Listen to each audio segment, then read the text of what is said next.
2021년 1월 7일 목요일 신문사설 비평을 시작하겠습니다.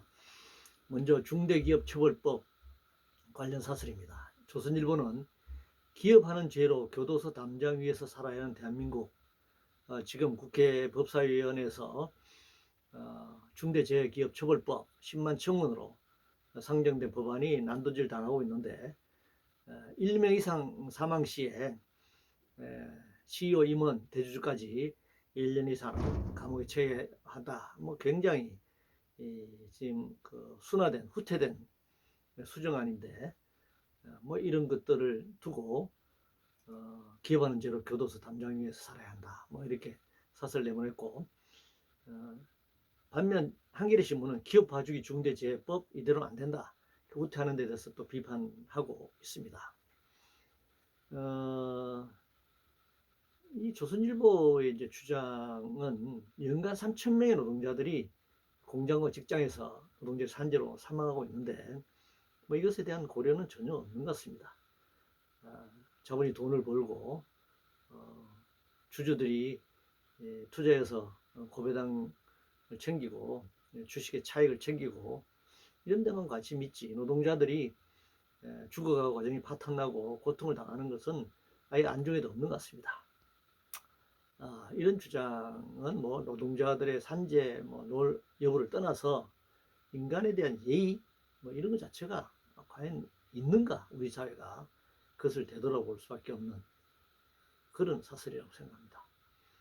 박원순 성추행 의혹과 관련해서 조선일보는 이성윤도 남인순도 박원순 유출 안 했다더니 여기도 신내림인가 이렇게 비판하고 있네요. 중앙일보는 여성 팔아 자기 정치한 여성운동가 이렇게 남인순을 비판하고 있고, 문화일보는 박원순 피소 유출 잡아댄 궤변 남인순 의원 자격이 없다. 의원 자격까지 이제 문제를 삼고 있습니다. 이거 왜 이렇게 됐는가? 그들이 실제 그랬는지 안 했는지 이 언론상만을 알 수는 없지만, 이런 상황이 벌어지게 된 것은 박원순 시장 사망 사건에 대해서 경찰과 검찰이 제대로 수사하지 않아서 생긴 일이라고 생각합니다.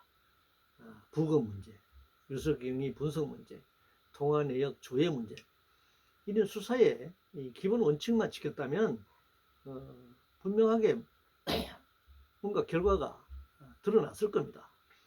그런데 이것을 유야무야하고 이것이 권력과의 관계에서 수사가 제대로 안 됨으로써 주변인들에게 흘러다니는 이야기, 추측성 기사 이런 것들이 난무하면서 이렇게 설왕설래되고 있는 것이다.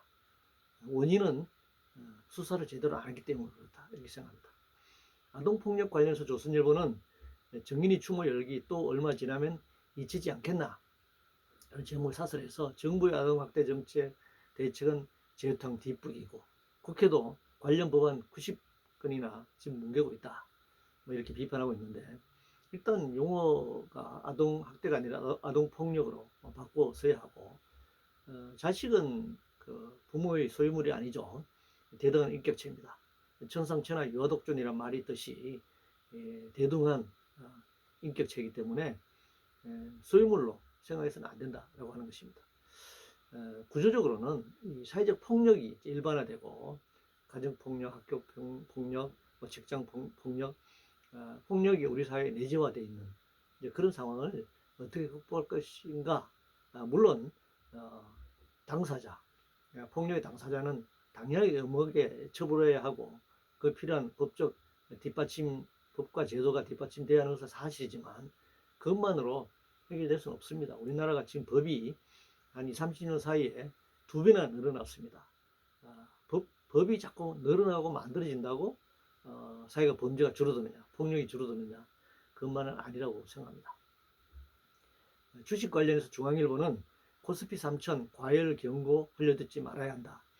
유동성 속에서, 과잉 유동성 속에서 개인들이 빚내서 투자하고 실물경제 뒷받침 없이 가계부채는 1941조로 2000조에 달하고 있다, 이렇게 지적하고 있습니다. 매경신문은 경제수장들의 금융리스크 경고 하루 만에 장중 3,000 찍은 코스피, 가계 빚은 처분 가능성도 1.7배에 달한다.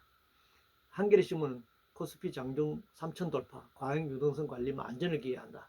경향신문은 사상적 코스피 3천 돌파, 단기 과열도 경계해야 한다. 참 뭐 안타까운 지적을 하고 있는데요. 지금 주식시장이 기업의 투자 자금을 모집하는 공간인가? 본래 그렇게 한다고 만들어진 것이죠. 그런데 오늘날 자본주의, 이 물신주의, 인간의 이기주의가 아주 남마처럼 얽힌 거대한 투기적 공간으로 변해버렸습니다. 거품으로 형성된 금융 투기 자본이라는 판돈이 거대한 자본주의 도박판 주식시장에 몰려든 현상입니다. 거기다가 아무런 전망도 없는, 특히 자기 집 마련도 어려운, 희망이 보이지 않는, 이제는 실업자들까지도 일확천금을 노리는 그런 개미 투자자들이 이곳에 유혹당해서 투자하고 또 이곳에서 먹튀당하는 그런 현장이 되어버렸습니다. 그렇기 때문에 이걸 누구도 어떻게 제어할 수 없는 그런 상황에 가 있다라고 할 수 있습니다. 부동산 관련해서 매일경제신문은 문 대통령의 혁신적 주택 공급 방안 발상의 전환을 기대한다. 24차례나 부동산 대책을 냈지만 실패했다. 시장 원리에 따라 수요가 있는 곳에 공급하면 된다. 이렇게 주장하고 있는데요. 오늘날 부동산 문제는 무제한적 사적 소유를 근거로 한 투기적 부동산 공급이 나온 결과입니다. 투기적 수요가 있는 곳에 공급하면 집 없는 사람들, 서민들, 돈이 없는 사람들이 이 집을 구입할 수 있을까요? 결국 투기적 수요가 있는 곳에 공급한다고 하는 것은 이 투기적 거래가 성행하게 될 것이고, 집 없는 사람들은 점점 더 자기 집을 마련하는 것이 어려워지거나 또 마련했다면 평생 빚에 허덕일 수밖에 없는 상황으로 빠지게 될 것이다. 이렇게 생각합니다. 늪에 계속 빠져드는 것이죠. 상속세 관련해서 매일경신문은 세계 최고 수준의 상속세율 이제 낮출 때다. 이렇게 주장하고 있는데, 세계 최고 수준의 불법 상속 정례가 진행되는 이 상황에 대해서는 전혀 얘기를 하지 않고 있네요. 그 부가 어떻게 축적됐는가? 오늘 재벌 대기업들이 상속되는 이 부가 어떻게 축적됐는가? 노동자 착취하고 소비자 수탈하고 기업이 위기 때마다 국민의 세금, 혈세, 정부 지원까지 받아서 그래서 다시 회생되고 또 축적하고 불법 상속 정려하는 것 아니겠습니까? 그게 당연히 세금 물려야죠. 그리고 그 재산이 개인의 사적 소유, 사적 재산이라고 할 수 없습니다. 상당수가 공유 재산입니다. 우리 사회의 재산입니다. 당연히 사회로 환원해야 합니다. 저는 뭐 상속세라기보다는 사회 환원세 이렇게 붙여야 한다 이렇게 생각합니다. 북핵 관련해서 동아일보는 김정은 경제 엄청 미달, 핵포기 없인 체제 위기 키울 뿐이다 라는 제목의 사설에서 핵 질주를 멈추고 개혁개방을 나서는 것뿐이다. 경신문은 당대에서 경제 실패 자인한 북한, 대미 관계 전향적 태도 보여야 한다.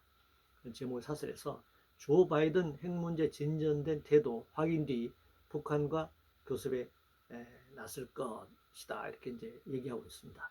현 상황에서 북핵 폐기는 북한 체제 붕괴를 전제로 할 수밖에 없기 때문에 아마 북한이 받기 어려울 겁니다.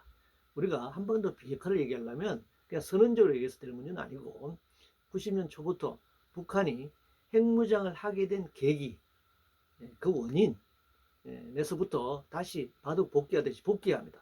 그리고 거기서부터 그럼 그 시점, 핵이 없었던 시점, 뭐 한반도에서부터 그렇게 돌아갈 수 있도록 해결책을 모색하기 위해서는 굉장히 많은 검토와 노력과 대화와 협상이 필요하다라고 하는 사실 부정해서는 안 됩니다. 조급하게 한반도 비핵화, 문재인 정부가 한반도 비핵화를 지금 노래하고 있는데 그거 정말 전혀 해결될 수 없는, 현실이 가능하지 않는 그런 얘기를 반복하고 있는 겁니다. 굉장히 정치적인 것이죠.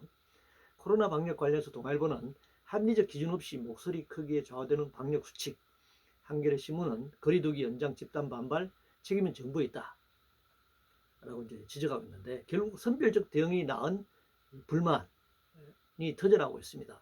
선별적 대응을 하려면 그에 걸맞는 보상 체계가 주어져야 합니다. 만약 2.5단계에 맞는 제한적으로 영업을 하려면 선별적으로 한 것이 아니라 모두 허용을 하되 허용 내에서의 제한 조건, 방역 수칙 조건 이런 걸 해야 되는 것이고, 만약에 그것이 3단계로 격상해야 되는 상황을 한다면 모두 영업을 중단시키고 재난지원금을 조속히 지급해야 합니다. 개인에게 지급하고, 자업자의 경우는 임대료 공과금, 은행 대출 이런 부분에 대해서 지불 유예, 면제 이런 조치들이 당연히 따라야 하는 것입니다. 선택을 해야 합니다. 정부가. 아주 원칙 없는 선별적 대응이 이런 혼란을 낳고 있다 이렇게 생각합니다. 연동해서 재난지원금 관련해서 경향신문은 4차도 전국민 재난지원금도 지금도 준비해 나갈 때다 이렇게 얘기하고 있는데, 추경 예산을 찔끔찔끔 이렇게 준비해서는 안 됩니다. 국회에 나서서 정부 예산을 전면 재조정해야 합니다. 재난지원금이 아니라 지금 시기에는 재난기본소득 개념으로 매달 지급해야 합니다. 그럼 재원이 어디 있느냐? 왜 지급하지 않아도 상층 가구에 다 지급해야 되느냐? 이런 이제 논란이 벌어지는데, 이 선별적으로 하고 상한선을 어느 선을 정하다 보면 차상위 계층의 문제, 선별하는 데 있어서의 행정적, 시간적 낭비의 문제, 거기에 따른 혼란의 문제 여러 가지 발생합니다. 전 국민에 지급하고, 그리고 조세제도를 통해서 상위 계층의 경우 재난지원을 받지 않아도 되는 계층의 경우에는 연말 그 세금으로 환수되는, 누진적으로 소득이 추가되는 것이기 때문에 그 추가되는 만큼 국가의 세금으로 환수하게 되면은 행정적 낭비도 줄이고, 이 선별에 따른 혼란도 줄이고, 사회적 불만이라든가 이런 것들을 다 줄여나가면서 더 효율적으로 재난지원금, 재난기본소득을 지급할 수 있다 이렇게 생각합니다. 유조선 납포 관련해서 동아일보는 이란 핵 기싸움에 희생양된 한국, 바이든 측과 소통 급하다 라는 제목의 사설에서, 바이든 행정부는 트럼프 행정부가 파기한 이란 핵 합의 복원을 위한 제협상이 불가피하다 이렇게 이제 주장하고 있고, 한국경신문은 미일은 불신, 중러는 무시, 중동에선 인질 잡힌 한 외교 정책을 비판하고 있습니다.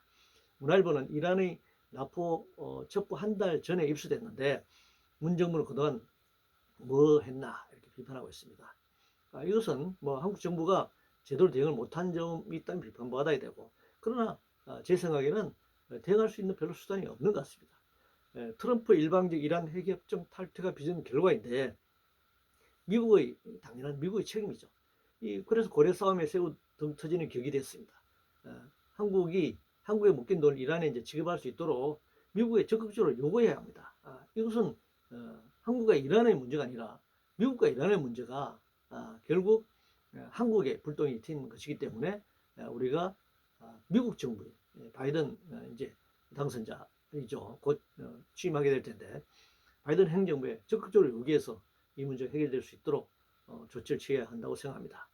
추미애 장관 관련돼서 문화일보는 추미애 사표 미스터리, 추 장관 당장 문책 해임해야 한다 주장하고 있는데, 윤석열 추미애 지난 1년간의 지리한 공방도 결국 인사권자인 문재인 대통령이 자기가 선택하고 결정하고 책임지지 않아서 그렇거든요. 추미애 장관 사표 처리 문제도 사표를 냈는지 안 냈는지, 해임하는 건지 뭐 파면하는 건지 뭐 어떤 것인지 인사권자인 대통령이 결단하고 국민들에게 가시로 보여줘야 하는데, 이걸 정말 어떻게 되는지 오리무중입니다. 다 이 대통령의 책임이라고 생각합니다. 경제위기 관련해서 한국경신문은 세계은행 V자 반등 어렵다, 경제위기 장기화 직시해야 한다 주장했습니다. 그동안 터무니없는 낙관론을 펴는 부르주아 경작자들보다는 세계은행이 그래도 아주 현실적이네요. 코로나 재난 아니었어도 이미 이것은 증명된 사실입니다.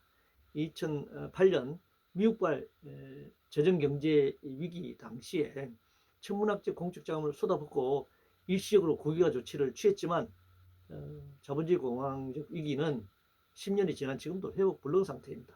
거기다가 코로나 재난이 겹쳤습니다.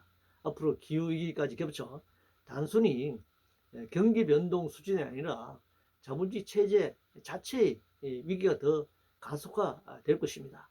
그런 전제에서 경제 정책, 향후의 구조 변화 이런 것이 필요하다 생각합니다. 규제 관련해서 한국경신문은 연초부터 규제, 경제 활력 다 죽일 텐가 제목의 사설에서 21대 국회에 발의된 고용노동 관련 법안 264개 중에 72.7%, 192개가 규제 강화 법안이다. 이렇게 이제 말하고 있네요. 법률에서 규제는 벌칙조항으로 규칙화됩니다. 근데 규제가 없으면 굳이 법률을 만들 필요가 없습니다. 선언적인 것을 왜 법률을 만듭니까? 윤리도덕으로 하면 되는 것이고 선언문이면 되는 것이죠. 그저 윤리도덕적으로 행해질 수 있는 것입니다. 경제 활력은 규제 일부 문제가 아닙니다. 자본주의 경기 변동이나 신기술 발전에 따라 활력의 변화가 반복되긴 하지만 이미 증명되었듯이 공황적 자본주의 체제 위기는 극복하지 못했습니다. 그럼 규제를 풀면 이것이 극복이 되느냐? 그렇지 않습니다. 계속 규제를 완화해 왔습니다. 그러나 특히 가장 중요한 것이 정부가 공공기업을 다 민영화했잖아요. 그러면은 이 정부가 통제하고 있는 것에서 민영화했기 때문에 다 자유롭게 순조롭게 아무 위기 없이 되어야잖아요. 그러나 그것이 계속 반복되고 있고 정부는 계속적으로 개입해야 하고 공적으로 투입해야 하고 일시적 구의화 조치를 해야 하고 그래서 또 경제 환경이 나아지면 민영화 해주면 똑같은 결과가 또 반복됩니다. 이상으로 2021년 1월 7일 신문사설 비평을 모두 마치겠습니다.